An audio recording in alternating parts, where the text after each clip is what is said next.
Join Bob Kolazarik as he welcomes a diverse array of guests to the enlightening talk show, Greetings from the Ashram.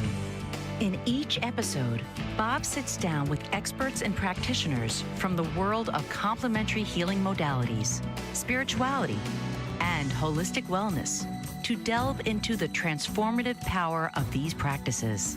From ancient traditions to cutting-edge therapies, Greetings from the Ashram offers viewers an insightful and uplifting journey into the realms of mind, body, and spirit. So now, please welcome your host, Bob Kolazarik.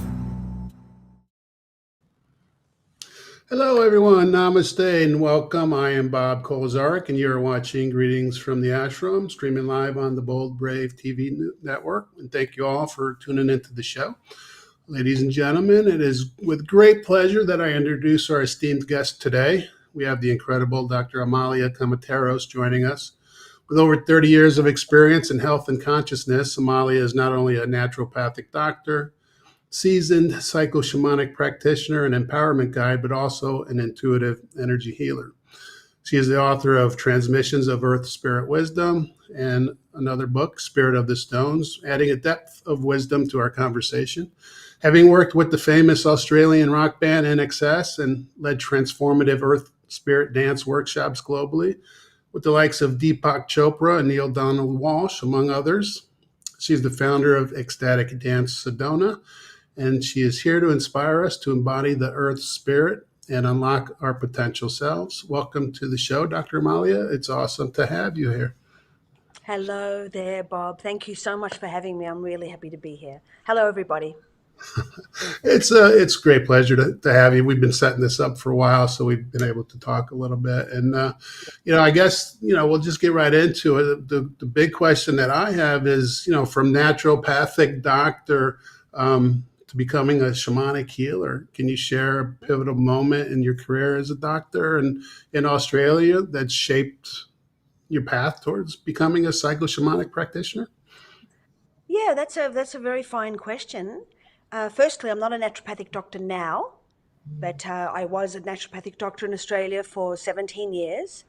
And I've always been that shamanic type of person. I've always been connected to more of the emotional side of life rather than the physical, the mechanical, the musculature. It was always more about the well-being of mind, body, spirit for me. So being a naturopath doctor, it was wonderful. I loved being of service to the greater community, but I really still felt for me that I was dealing with an end result, even though my whole practice and a lot of holistic and naturopathic methodology is around prevention, not cure. I mean, more working with prevention behind what's causing something rather than treating the end result.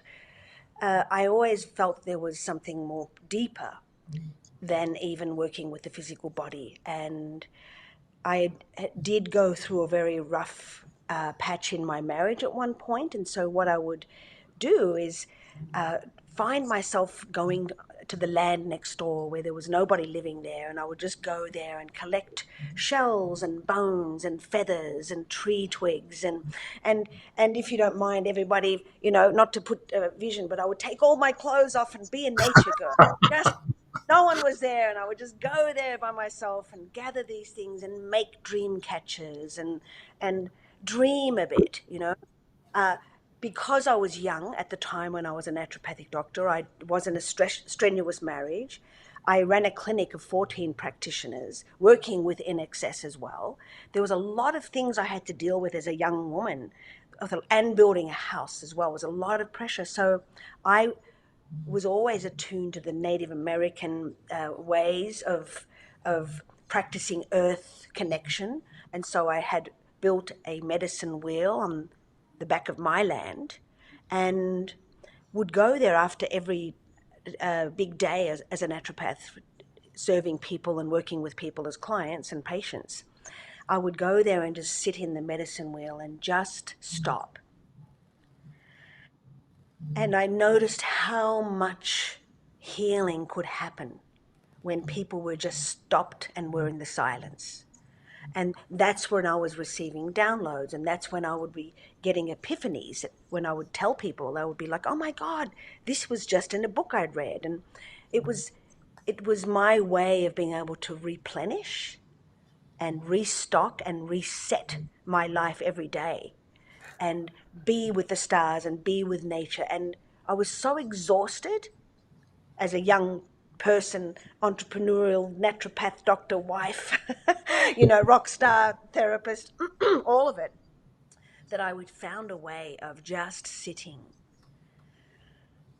and really just being. And in that silence and in that beingness came a richness that I wanted to share with people. And I had done a lot of meditation retreats. I have done at least 12 10-day Vipassana meditation retreats. But I was so exhausted that not even a technique could fit in my psyche at the time. So that would be how had shifted into shamanism. In that quiet zone, one afternoon, I heard the word Sedona. And in Wow. those times, we didn't have computers. I couldn't look up Sedona what it was. I thought it was a goddess or a woman, which it actually is. The town Sedona in Arizona is named after a woman called Sedona. So I had a download of some kind of transmission that came in that silent space that clicked my nerve system 3 times along my spine. And I heard a click. And there was a transmission I had received, and my whole life changed into the shamanic energy from that moment in particular. Well, that's fascinating. So you didn't have any training in shamanism before that. You just actually found that quietness yourself, just sitting there naked in the field in your medicine wheel, and just let the I I'm had very always, fascinated. It just seems to me, with people that I talk to, it just people that are going through those kind of tough times is when something kind of shifts and things start to yes, happen. yes, yes, definitely. And I've always been that shamanic, and once a shaman, I don't think you go back. That's how I see it. And I was practicing shamanism, very deep type of shamanism, at a very young age without knowing what it was. I think that's our nature. Our nature on planet Earth with Mother Nature is very shamanic. With that wondrous mind as a child, you can ride into some of the nuances that Mother Earth offers, and some of the words she might have to offer. And a lot of children also have had to go into the nature to find some sort of solace from school life or family life. There's a place for us to go to connect into an unconditional loving base of energy. So I'd already started way early. And let's face it, Bob, and everybody out there, shamanism is not something you have to learn from a teacher. The greatest teacher of all is Mother Earth. It's just attuning your station and antenna to that station, tuning your antenna to that station and observing with those open eyes and listening and feeling and being present. That's very shamanic. So that's how the shamans first started 20,000 years ago in Siberia with Mother Earth. And that's the greatest teacher. Is that right? 20,000 years ago? I mean, I know there's a lot of different types of shamanism, the Celtic, the Toltec, and would you put yourself into any specific category like that? Or? Uh, hmm.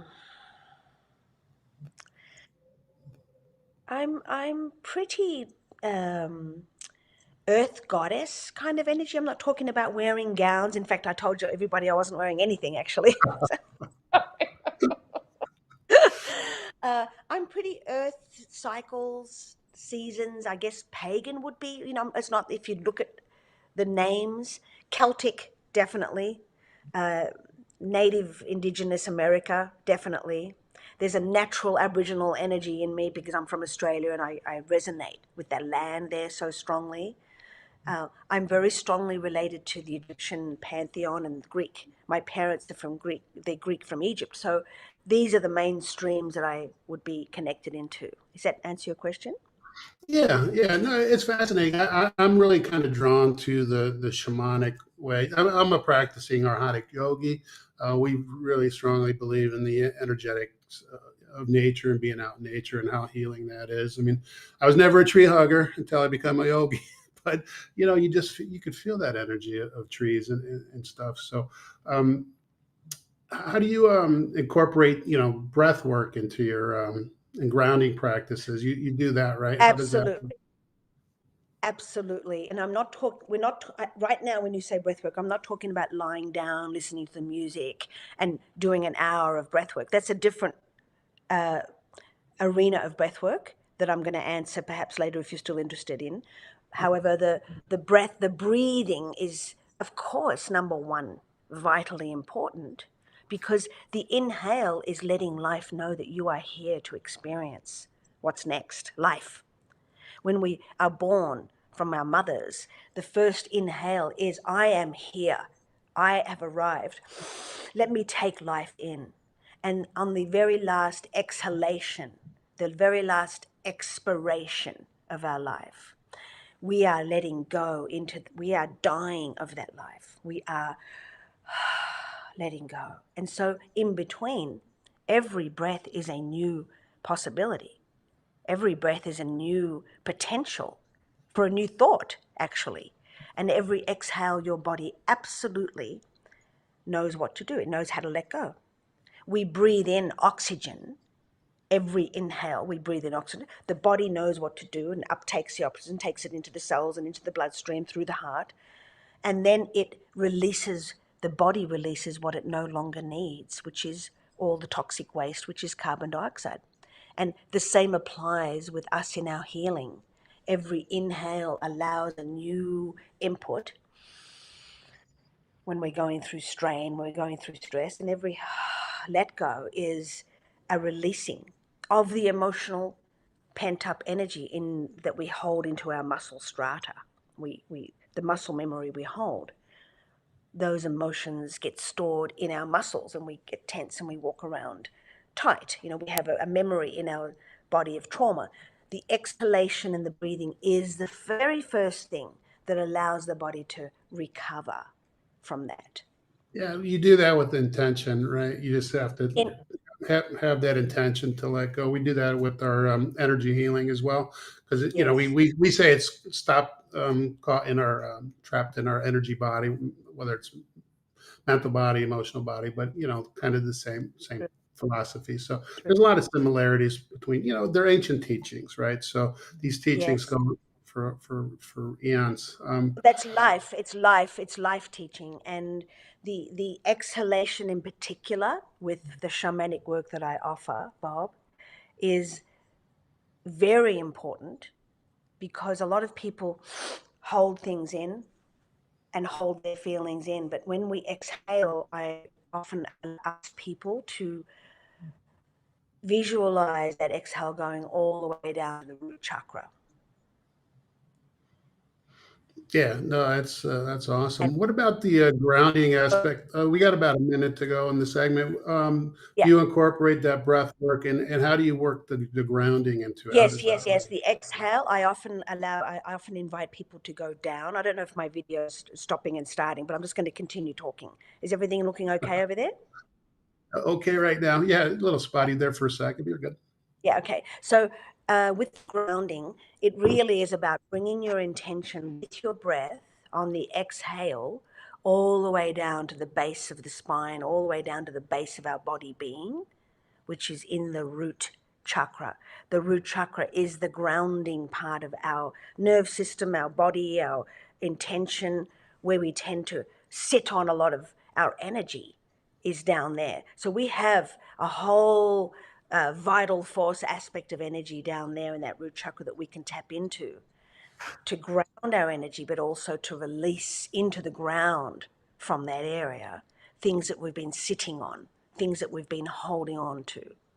Deeper, hidden, subconscious things can get buried down deeper, down into the body strata, down. Yeah. So exhaling is very important to allow the stress and the mind and the breath to come down and reach down into the Mother Earth place within our own body, down into the root chakra. And from the root chakra, we have sciatic nerves coming out of our body that run down each leg, big, large nerves, large enough so we can run the hell out of anywhere if we're in danger. We've got the biggest nerves, to survive with. And if you look at a picture of the sciatic nerves, they actually look like tree roots. So we do have our own roots in our body. Yeah. What about absorbing like the ground prana, absorbing energy from Mother Earth? Because we learned to do that in our practice. So what we call prana, life force, ki, whatever um, you call it. But we absorb that solar prana, that air prana, that ground prana, the good energy. Do you teach that? Every time I take someone on the land, the first thing I will do is really get them in sync with Mother Earth's language, with her expression. We have 5 senses. We have, and probably 6 senses really. We have the sight, smell, taste, audible hearing, touch, and the 6th sense of the inner sense of seeing, which is the third eye. So Mother Earth has hers. In my understanding and what I've learned from Mother Earth, the elements of Mother Earth are her senses. That they are her ways of expressing her voice, expressing her love, expressing the energy, the prana, the chi. So the first thing I do with people when I take them on the land is to really ground their energy, let them get to sit in silence so that their nerve system can be reset for a moment into the homeostasis, into a balance place.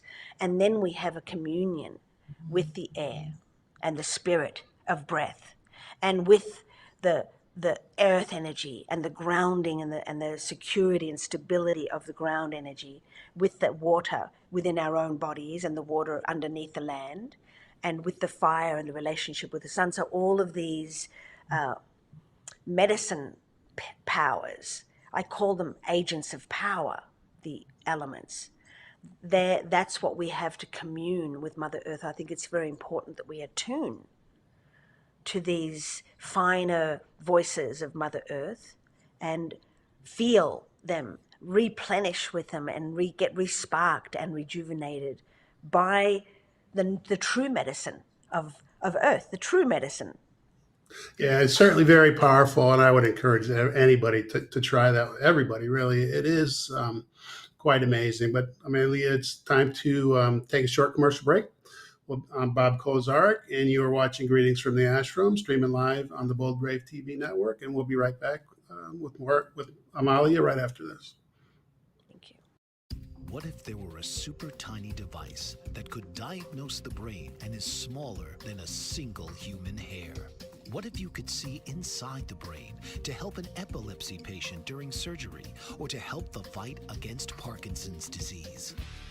Dr. Patricia Broderick is proud to announce the Broderick Probe, a biomedical and electronic breakthrough. Imagine a probe to help with the understanding and potential cure of brain-related diseases. To learn more, listen live to the Easy Sense radio show with host Dr. Broderick, Wednesdays 7 p.m. Eastern on the Bold Brave Media Network and TuneIn Radio. And to help support the Broderick Foundation, please go to EasySense.com and learn how, with your help, we can fight these horrific brain disorders. That's EasySense.com to learn more and help support the Broderick Foundation. Author, radio show host, and coach John M. Hawkins reveals strategies to help gain perspective, build confidence, find clarity, achieve goals. John M. Hawkins' new book, Coached to Greatness, Unlock Your Full Potential with Limitless Growth, published by iUniverse. Hawkins reveals strategies to help readers accomplish more. He believes the book can coach them to greatness. Hawkins says that the best athletes get to the top of their sport with the help of coaches, mentors, and others. He shares guidance that helps readers reflect on what motivates them. Rediscover and assess their core values, philosophies, and competencies. Find settings that allow them to be the most productive and track their progress towards accomplishing goals. Listen to John Hawkins' My Strategy, Saturdays, 1 p.m. Eastern on the BBM Global Network and TuneIn Radio.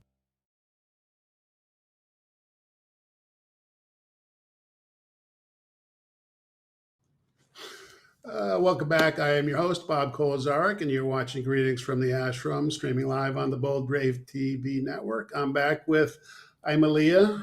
I got her name right this time. Thanks for correcting me. I apologize for the incorrect pronunciation. But, in this segment, I want to talk about the connection between matter and spirit, body and mind, and the bridge between polarities. So, how do you perceive the intricate connection between the matter and spirit, and how does this understanding influence your approach to healing and your empowerment practices?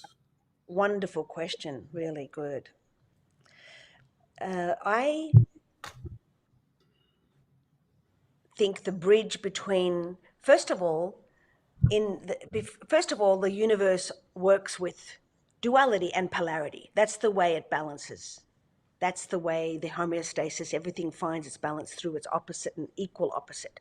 And there's two ways to answer your question. The first way, on a mental, intentional level, is to be very aware that one polarity is not more superior than the other. Night is not more superior or better than day. Good and bad is not really one superior than the other. They really do hold their own equal and opposite energies. It's the point in between where we need to be. And really, it's about the meeting of the polarities, which is where we stand in that namaste balance point of standing in the witness of being able to observe both polarities, one not being more valid and divine. They're both valid and divine, masculine, feminine, matter and spirit, good, bad, right, wrong, rich, poor. Everything has its place. So understanding that when we stand at the very center point of that yoga point, of that yoking of those two energies, where we can stand in the shaman lens and stand in the center fulcrum. And there's a wonderful gentleman in the world called Sasha Stone. He recently called it the kissing point of those two polarities. I like what he said with that. And when we get to stand in that still point, then we are not at effect either way. We're not fighting one side of ourselves to the other. That's the yoga, that's the God point of 0 point, to understand on a more philosophical level that it's all valid. The next part of the question to answer is the heart, for me, is the bridge between matter and spirit. The heart is the bridge between body and mind. The heart is between the heart is the bridge between matter and spirit. The heart doesn't have judgment.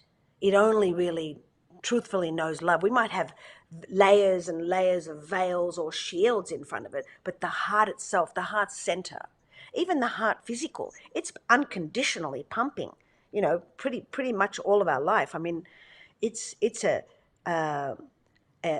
forgiving pump that's always, no matter what, wanting to be there for us.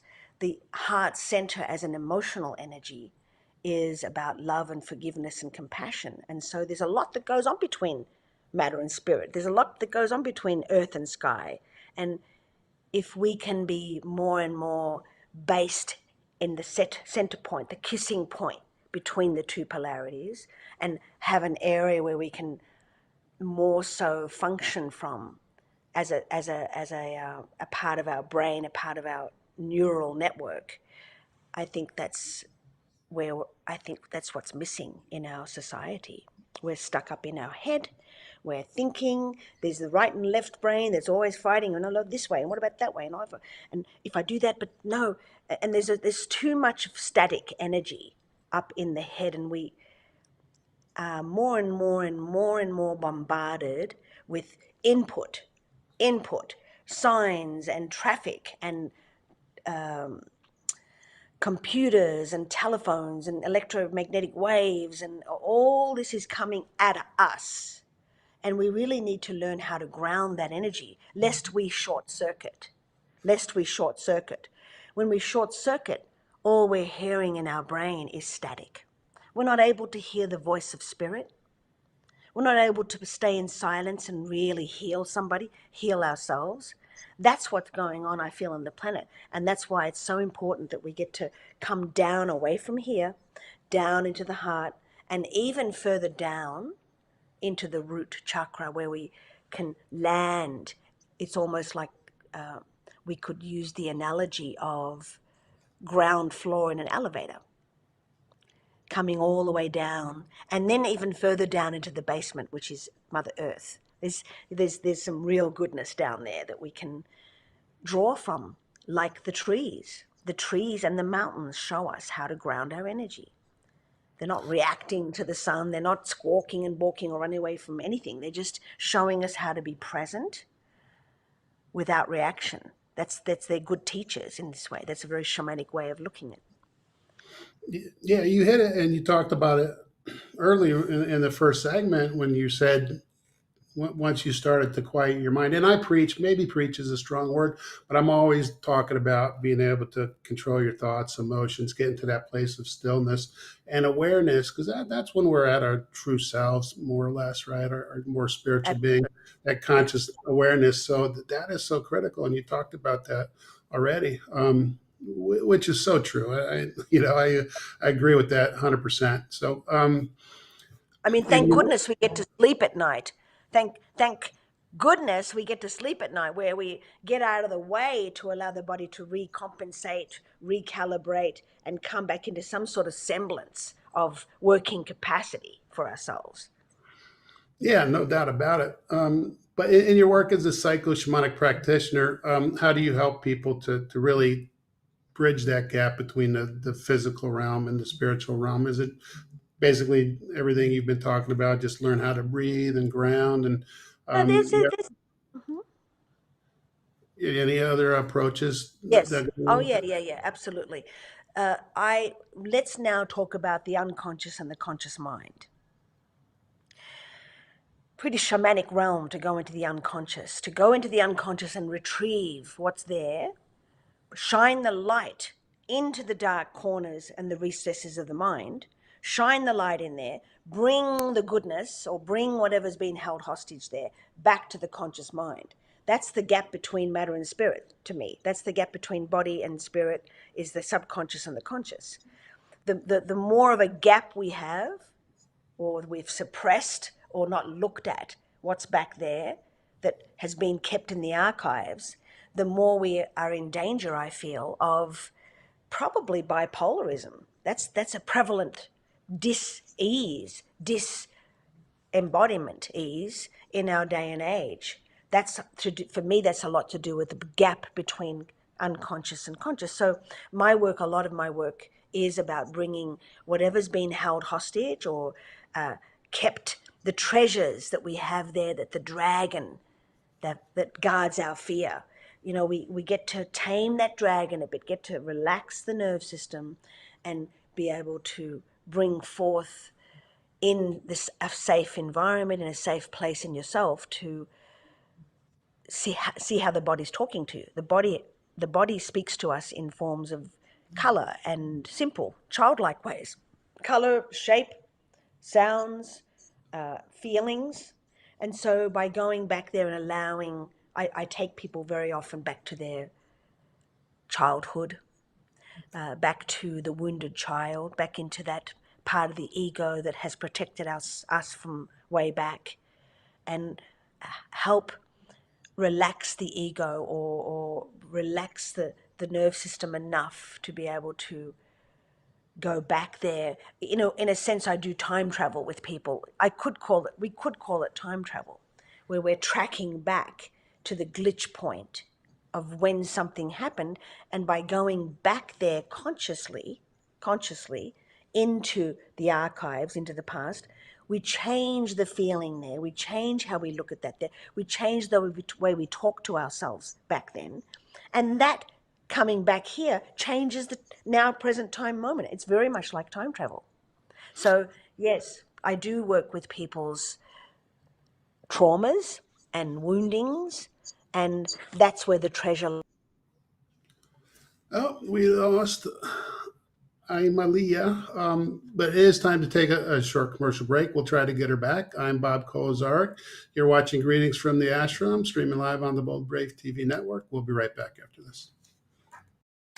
Did you know that your beliefs create your entire reality, but it's the subconscious beliefs that do most of the creating?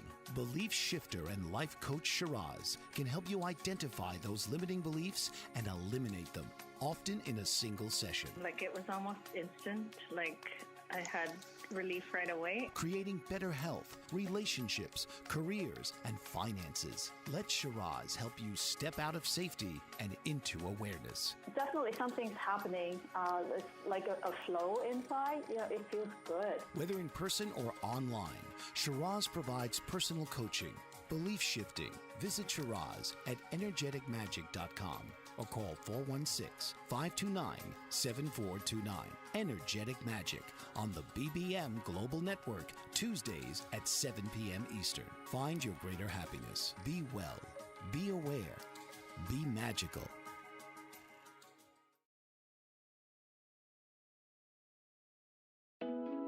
Are you struggling to care for elderly parents or a spouse? Do you wonder if being a caregiver is making you sick? Are you worried about taking time off work to care for elderly parents and balance work, life, and caregiving? Has caregiving become exhausting and emotionally draining? Are you an aging adult who wants to remain independent, but you're not sure how? I'm Pamela D. Wilson. Join me for the Caring Generation radio show for caregivers and aging adults, Wednesday evenings, 6 Pacific, 7 Mountain, 8 Central, and 9 Eastern, where I answer these questions and share tips for managing stress, family relationships, health, well-being, and more. Podcasts and transcripts of The Caring Generation are on my website, PamelaDWilson.com, plus my caregiving library, online caregiver support programs, and programs for corporations interested in supporting working caregivers. Help, hope, and support for caregivers is here on The Caring Generation and PamelaDWilson.com. Welcome back, everyone. I am Bob Kozarek. You're watching Greetings from the Ashram, streaming live on the Bold Brave TV network. We are able to get Amalia back. As you may or may not know, it is Mercury retrograde, so we do have technical issues along the way. So welcome back. You have a new book out. You have a new book out, Transmissions of Earth Spirit Wisdom, Shamanic. Can I show it to the people? Yeah, Christian, you got a picture of a... Yeah, Christian has a slide he could put up on the book. Okay. There's the cover. Great. You can find that on Amazon, right? Yes, absolutely. So a new book. So let me ask you, what inspired you to write this book? And what key messages or teachings do you hope readers take away from it? Well, and if you look at the cover right there, but there's 3 sections to the book. There's earth, spirit, wisdom. Let me first talk about what you said, what inspired me. Firstly, I have received a lot of transmissions and downloads from the bank of wisdom, or we could call it angelic, or we could call it God-given. But when I'm meditating, I receive bolts of lightning of what I would call a brilliance that has astonished me. And over the years, I had written those down because it wasn't just a mere thought. It was a bolt, like a bolt of lightning from the heavens that awakened my consciousness. And so I would write them down and go out into nature and ponder about them and receive more information about it and start to collate a little excerpt about it. And not only that, but through my years of working with clients, if I was explaining something to a client or a patient or a shamanic client, someone who's on the land, or if I'm dealing with explaining to them how something works, those brilliances would come in again, and I would have to write them down at some point to honor them, It's not. I knew it wasn't for me to have them for me. It was a teaching for the greater world, and so that's what I decided to do. I'd already written one book, and I loved the process of writing the book, but I'm here for Mother Earth. I'm Mother Earth's secretary. I'm one of her secretaries. I'm one of her daughters. I'm one of her students, teachers, whatever you want to call it. Mother Earth seems to be my teacher. That's the main teacher. Of course, I have the Christ in the heart Christ. I'm not talking about a religious sense. I'm talking about in a very spiritual sense. That's the heart center. But Mother Earth has been the mainstay and the healing platform from which I resonate with. And so therefore, the part of my heart that wants to share with others to help heal them will be exactly the platform or how I see it. I can't adopt anyone else's opinions. To me, that's not the way I work. I work directly with spirit. So I don't necessarily take, it's rare for me to take a course to learn what someone else is teaching me. I always said, I want to go direct to source. No, no stations in between. And so, Well, that is and a so gift for sure. Not everybody could do that, but I could not totally relate. everybody. No, not everybody. No, I definitely know it's not everybody. And I also have faith that what I get is way beyond the mental mind that's speaking out of the ego. It's not coming out of that. It's pure. It's actually a very strong, pure information that's coming through. And so the first part, there's three parts to the book. There's earth, as you can see, I made this symbol. That's earth. The first part of the book is teaching about earth ways of consciousness, the shamanic way of being, how the standing trees teach us how to be in our communities and in our societies, how the bees are teaching us to work as a community template for the greater good. How certain animal spirits can teach us certain things, and how to listen and open up our shamanic eyes and ears. This is what the teaching of that first part of the book is. And then the second part of the book is spirit. And now I take it to the opposite polarity, where we're talking about the ideologies and spiritual ways of thinking and actually challenging people and stretching the parameters of their mind, stretching the ego a bit. And the way it's written is very succinct.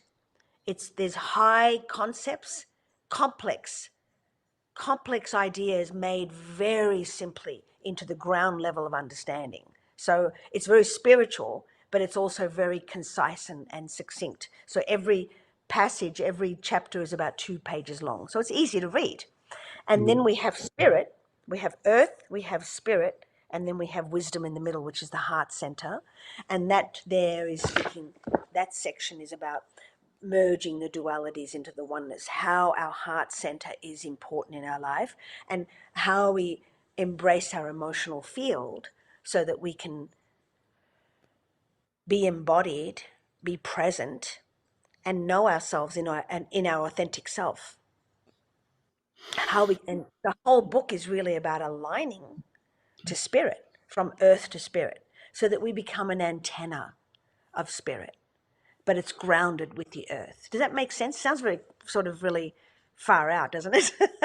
Well, not to me. I mean, I do understand that we are, spiritual beings having a human experience, right? We're incarnated for a short period of time to learn our Right. lessons and grow spiritually and to reconnect with spirit. But like you, I believe in nature and being in touch with nature. And how quiet is it when you're out in nature where you can actually start hearing yourself think? And when you start, and I talk about this all the time, have that stillness, have that awareness, then you can really connect. Then you can Yeah, start listening to your intuition. You can start actually hearing it. that's right. Um, That's exactly right. So because I'm able to do that, I'm helping other people to do the same. So really this book is about uh, grounding, connecting, and aligning our energy body, being present, becoming a conduit of our higher self, but being grounded in the human field. So it really covers all bases of earth, spirit, and heart center. So, each little excerpt is about 2 or 3 pages long. I wrote it like that specifically because I know for myself I don't have much time to sit there and read, volumes of things. I'd rather have a concise way of offering a medicine pill. It's like a medicine pill that they can take and digest, absorb, and assimilate in a short period of time. So that's the way I think that's the way authors are going to go soon. They're going to be just doing more concise bits of pieces rather than one whole journey that takes a longer time to read.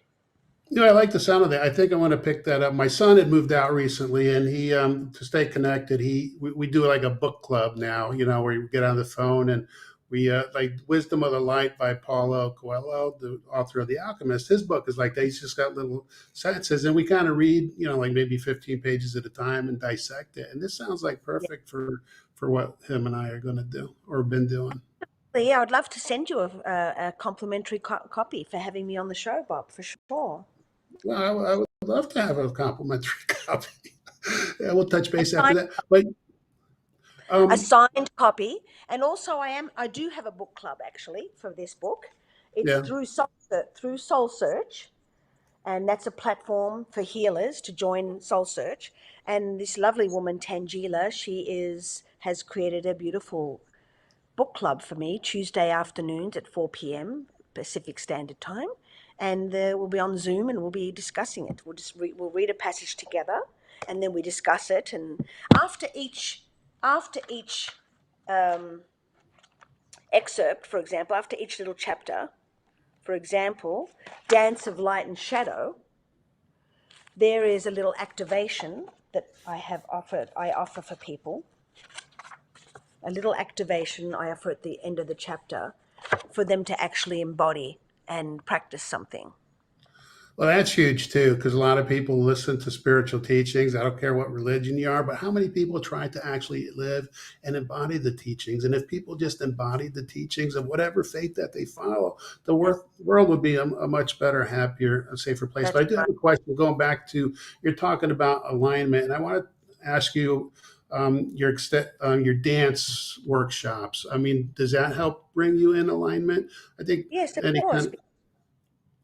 Go on. Yeah, I finished. yeah, any kind of creative aspect outlet, I think, helps us to align with ourselves. Absolutely. We're in the healing field. You hear of breath, sound, and movement. They're the three elements to healing: breath, sound, and movement. In the healing arts, in particular. So when you're moving or you're running and you're dancing, there is the breath that the muscles of the body pumping makes you breathe stronger. So that's the breath there. The movement is important because we're moving our muscles, we're moving our mind, we're moving the breath, we're moving the circulation.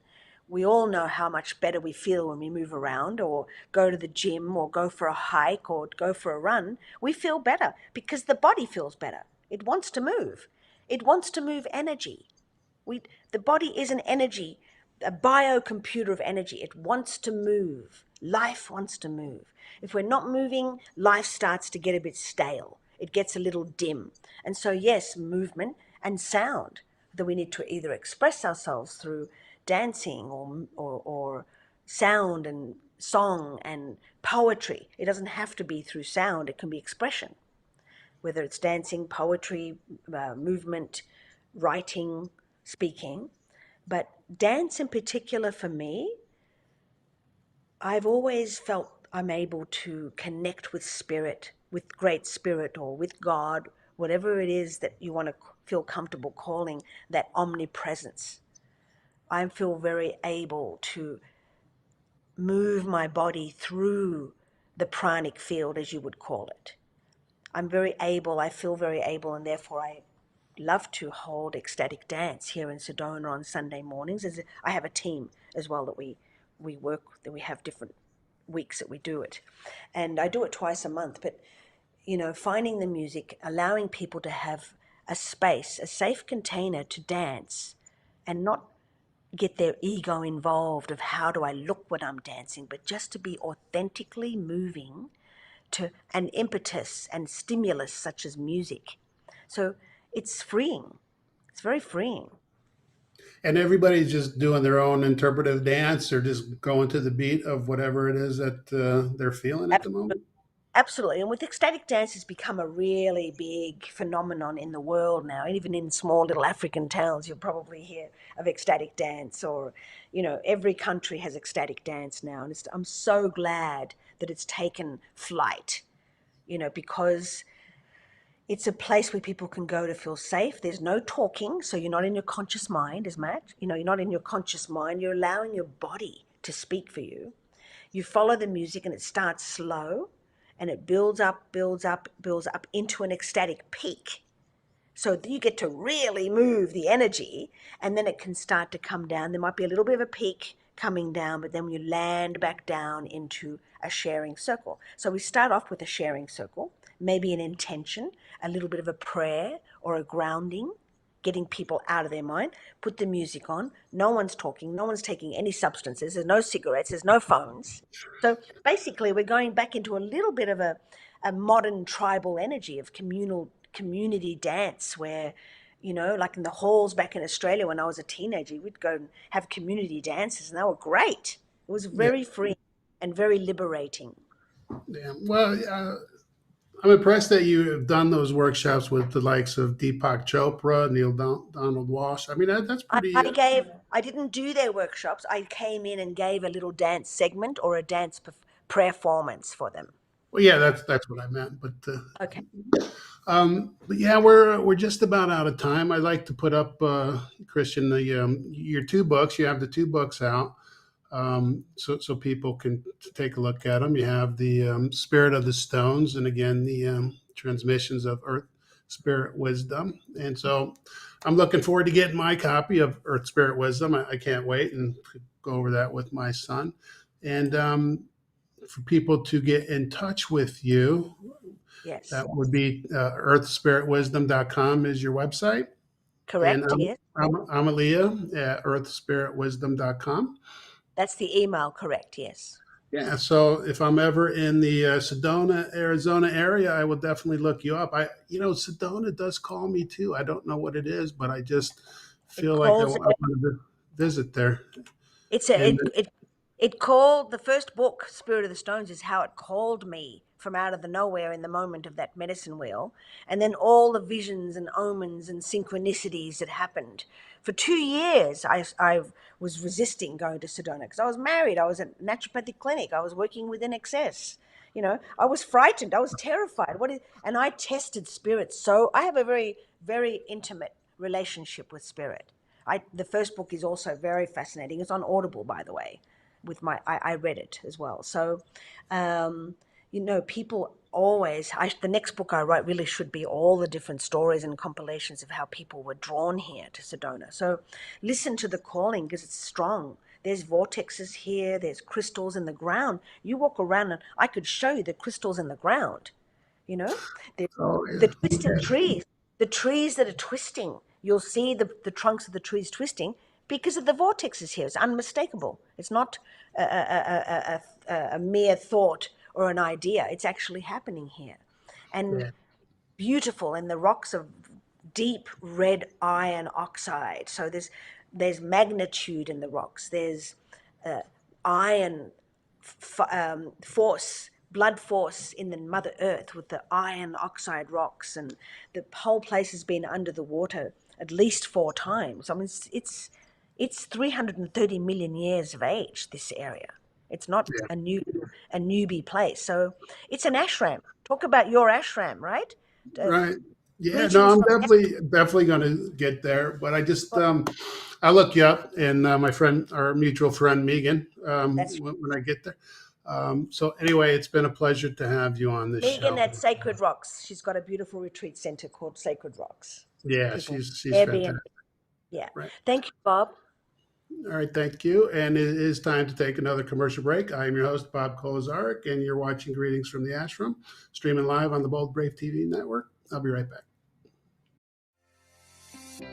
Author, radio show host, and coach John M. Hawkins reveals strategies to help gain perspective, build confidence, find clarity, achieve goals. John M. Hawkins' new book, Coached to Greatness, Unlock Your Full Potential with Limitless Growth, published by iUniverse. Hawkins reveals strategies to help readers accomplish more. He believes the book can coach them to greatness. Hawkins says that the best athletes get to the top of their sport with the help of coaches, mentors, and others. He shares guidance that helps readers reflect on what motivates them, rediscover and assess their core values, philosophies, and competencies, find settings that allow them to be the most productive, and track their progress towards accomplishing goals. Listen to John Hawkins' My Strategy, Saturdays, 1 p.m. Eastern on the BBM Global Network and TuneIn Radio. What if there were a super tiny device that could diagnose the brain and is smaller than a single human hair? What if you could see inside the brain to help an epilepsy patient during surgery or to help the fight against Parkinson's disease? Dr. Patricia Broderick is proud to announce the Broderick Probe, a biomedical and electronic breakthrough. Imagine a probe to help with the understanding and potential cure of brain-related diseases. To learn more, listen live to the Easy Sense radio show with host Dr. Broderick, Wednesdays, 7 p.m. Eastern on the Bold Brave Media Network and TuneIn Radio. And to help support the Broderick Foundation, please go to EasySense.com and learn how, with your help, we can fight these horrific brain disorders. That's EasySense.com to learn more and help support the Broderick Foundation. Hi, everyone. Welcome back. I'm Bob Kolazarek, and you're watching Greetings from the Ashram, streaming live on the Bold Brave TV network. I want to just thank Amalia again for being on the program. Just a wealth of information. I'm really looking forward to getting her book for my book club with my son. I can't wait to go over that with him. Next week, I'm going to be doing a solo show focusing a little bit on Buddhism in the Wesak Festival. Poor planning on my part. I did lack the foresight to get a qualified Buddhist on the program. And I'm no expert in Buddhism, but in Arhatic Yoga, which is the practice that I do, our lineage is along the Buddhist traditions in the lineage of mercy and compassion. Master Glenn, who I reference a lot on the show, and his writing partner, my dear friend Don Myers, are going to be releasing a book about Wesak in the very near future, and I will share that with you when it comes out. But, just as a touching point, Buddhism was founded by, let me see if I could pronounce this right, Siddhartha Gautama, known as the Buddha. He emphasizes also the importance of mindfulness, compassion, and the pursuit of wisdom. And it invites us to look within ourselves to understand the nature of suffering and to cultivate a sense of inner harmony that transcends the material world. In the teachings of Buddhism, we find the Four Noble Truths and the Eightfold Path, guiding principles that lead us towards liberation from suffering and the realization of our true nature, which is what this show is about. The Four Noble Truths speak to the reality of suffering, the cause of suffering, the cessation of suffering, and the path to the cessation of suffering. The Eightfold Path, on the other hand, outlines the ethical and mental disciplines necessary to achieve enlightenment. It includes right understanding, right intention, right speech, right action, right livelihood, right effort, right mindfulness, and right concentration. And by following these principles, we align ourselves with the universal truths that underpin the Buddhist philosophy. Now, during the Wesak Festival, which is happening April 23rd, devotees gather to pay homage to the Buddha, offering prayers, meditation, engaging in acts of generosity and kindness. It's a time of deep, deep spiritual significance and a moment to connect with the divine essence within ourselves and all living beings. So I'm really super excited to get with my tribe, my community, getting together with Master Glenn, Master Marilag, and people to celebrate the Wesak Festival together, which is in line with the full moon of Taurus. So just remember, in the heart of every being lies the potential for enlightenment, for awakening to the truth that transcends all suffering. And just may you all walk the path of wisdom with courage and grace, embodying the teachings of the Buddha in your daily life. So thank you for joining me on this journey of self-discovery and spiritual growth. Until next time, may you find peace in the present moment, and may the light of wisdom shine brightly within you. Namaste, everyone. I'll see you next week. This has been Greetings from the Ashram with host Bob Kolazarik. Through meaningful conversations and practical insights, this show invites you to explore the endless possibilities for personal growth, healing, and spiritual awakening. Tune in each week to discover how these practices can bring balance and harmony to your life, making it a true journey of self-discovery. Fridays, 7 p.m. on the Bold Brave TV network.